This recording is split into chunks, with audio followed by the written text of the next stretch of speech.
할렐루야. 오늘 또 하나님이 주시는 은혜와 평강이 넘치는 복된 날 되시기를 예수님의 이름으로 축복합니다.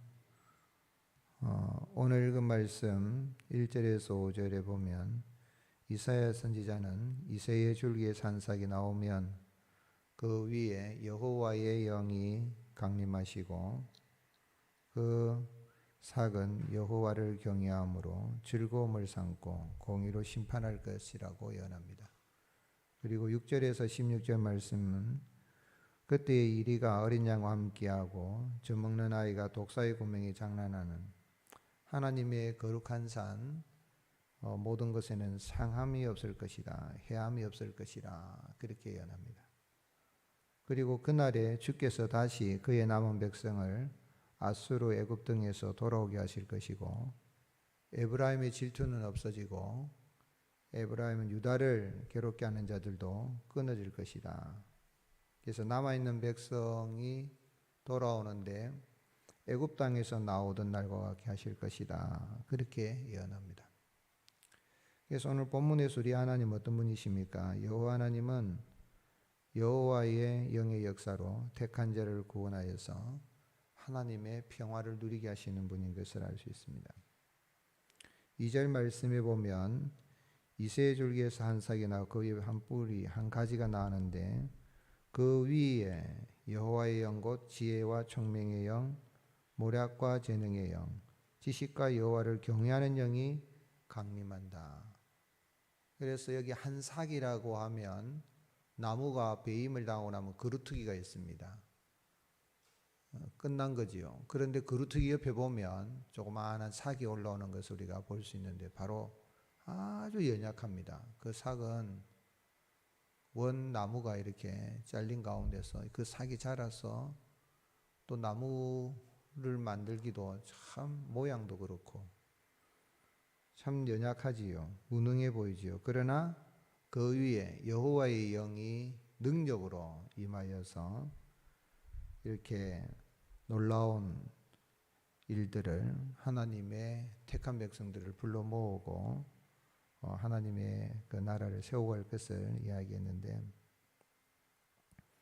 그래서 다윗의 후손 이새의 줄기라 그랬으니까 다윗의 아버지지요. 이새는 즉 다윗이 이새의 아들로서 참 막내 아들로서 형제들 중에 제일 약하지 보이지요. 그러나 왕이 되어서 유다 나라를 이스라엘의 통일 왕국을 세웠던 것처럼 다윗의 그 시로 이새의 그 줄기에서 메시아가 와서 성령님의 권능으로 택한 자를 구원하시고 하나님의 평화를 누리게 할 것을 예언하고 있는 것입니다. 그래서 메시아가 오게 되면 여기 여호와의 영, 여호와를 경외하는 지식과 여호와를 경외하는 영이 강림하게 되니까 참 하나님은 하나님을 경외하는 자를 찾는데 그 유다 백성 또 아하스마저도 하나님을 경외하지 않고 아수르 강대국을 의지하려고 하는 그런 모습, 하나님이 기도하라고 징조를 구하라 해도 기도하지 않고 세상에 힘이 있어 보이는 거 의지하려고 하는, 그런데 아주 약해 보이는 그 한 삭으로는 그 이새의 줄기에서 나는 그 삭은 여호와를 경외함으로 즐거움을 삼는다. 여호와를 경외함으로 즐거움을 삼는다.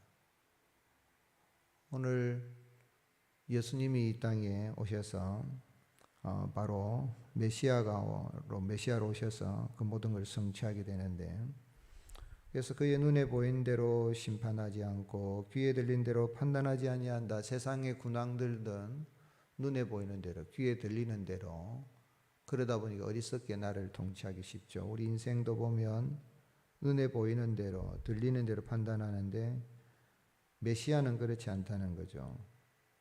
공의로 가난한 자를 심판하고 정직으로 세상의 겸손자를 판단한다. 그래서 악인들은 죽이고 공의로 허리띠를 삼는다 그랬습니다. 그러한 역사로 말미암아 이제 6절 8절에 보면 평화의 날이 임하게 될 걸 이야기하죠. 그래서 이리가 어린 양과 함께 살고 표범이 어린 염소와 함께 눕는다.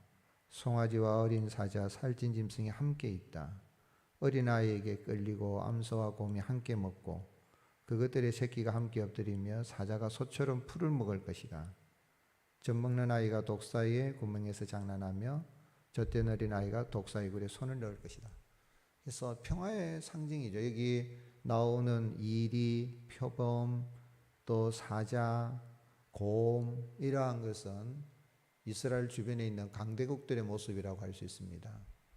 강한 나라든 약한 나라든 이제 전쟁을 하지 않고 싸우지 않는, 그래서 모든 관계가 회복이 되는, 사자가 소처럼 풀을 먹는다. 아주 표현이 참 재미있습니다.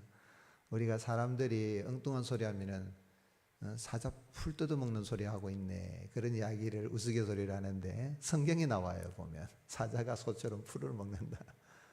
사자는 풀을 안 먹죠, 그죠? 아무리 먹을 게 없어도. 근데 그만큼 평화로운 그런 날이 임한다는 거죠. 바로 그렇게 이사야 선지가, 또 하나님이 이사야를 통해서 말씀하신 그 메시아 우리 주님 오셔서 예수님께서 세례를 받으실 때 성령이 비둘기같이 그 위에 임하면서 하늘에서 소리가 들리는 가운데 마태복음 3장에 이는 내 사랑하는 아들이요 내 기뻐하는 자라. 그 이후로 주님은 성령에 이끌리셔서 공생의 사역을 다 이루셨고, 마태복음 4장에 성령에 이끌려서 광야에서 마귀에게 시험을 받았지만 그 시험들을 다 이기시고 권능과 능력으로 하나님의 나라를 세우셨습니다. 그래서 오늘 우리가 참 성령에 이끌려서 메시아로서의 구원 사역을 다 이루시고 여호와를 경외하시는 가운데에 구원을 이루신 그 주님, 우리가 그 예수님을 믿어서 우리가 여호와를 경외하는 자로 거듭나게 되고 참 평화의 나라로 우리가 들어가게 된 것입니다. 오늘 여러분 예수님을 믿고 좀 우리가 이런 성령의 능력으로 이루어진 그 하나님의 나라, 평화의 나라에 들어가게 된, 평화를 누리게 된 것에 대해서 감사하며 살아갈 수 있기를 주님의 이름으로 축복합니다. 그러면 성도는 어떻게 살아야 되겠습니까? 여기 이사야는 이새의 줄기에서 난 한 싹이, 한 싹으로 오신 그 가지로 오신 메시아의 통치로 평화의 나라인 하나님의 나라가 이루어지게 되면, 임하게 되면 9절 말씀에 보면 내 거룩한 산 모든 곳에서 해됨도 없고 상함도 없을 것이니 이는 물이 바다를 덮은 같이 무엇이 세상에 충만할 것이라 그랬습니까? 여호와를 아는 지식.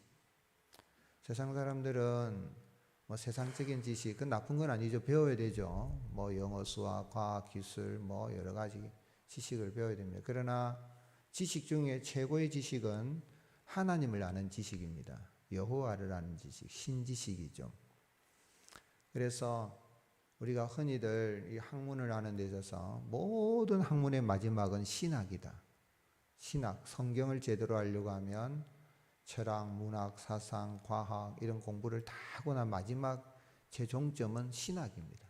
성경을 이해하려고 하면 철학과 과학과 문학 이런 예술들 이런 걸 다 알아야 성경을 이해한다. 공부해야 됩니다. 그러나 마지막 최종은 여호와를 아는 지식이죠.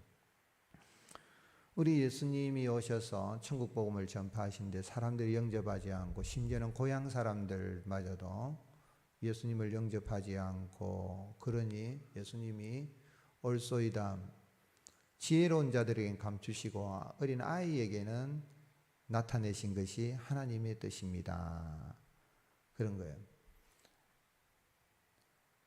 백성들의 장로인 대제사장 서기관 바리새인들도 예수님을 모르고 예수님을 영접하지 않으니까 예수님이 수고하고 무거운 짐진 자들아 다 내게로 오라 내가 너희를 쉬게 하리라는 그 말씀 바로 앞에 뭐라고 말씀하셨냐면 마태복음 11장 27절에 내 아버지께서 모든 것을 내게 주셨으니 아버지 외에는 아들을 아는 자가 없고, 그 다음 중요합니다. 아들과 또 아들의 소원대로 계시를 받는 자 외에는 아버지를 아는 자가 없나이다.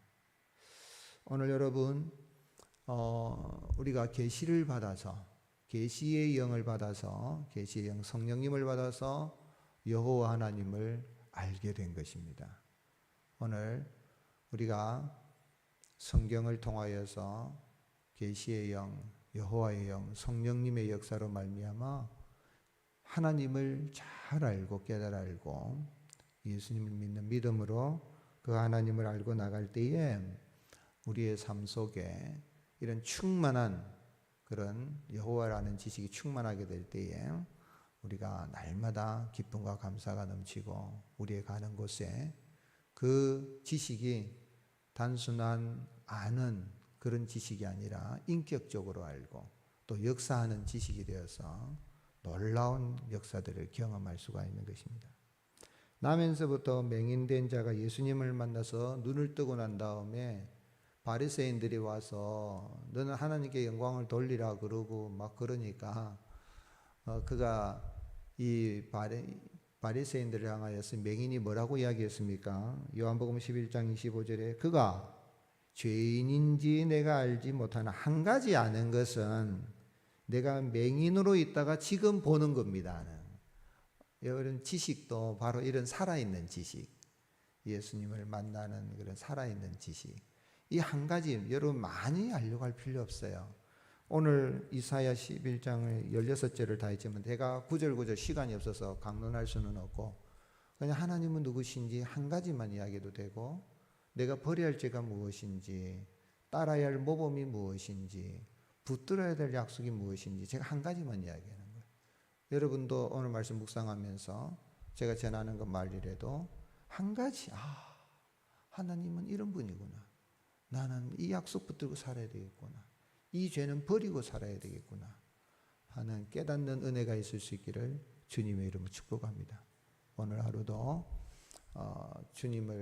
예수님을 믿어서 하나님을 아는 또 그런 지식에 자라가게 하시는 은혜 감사하고 그리스도의 장성한 분량까지 자라가는 저와 여러분이 되시기를 예수님 이름으로 축복합니다.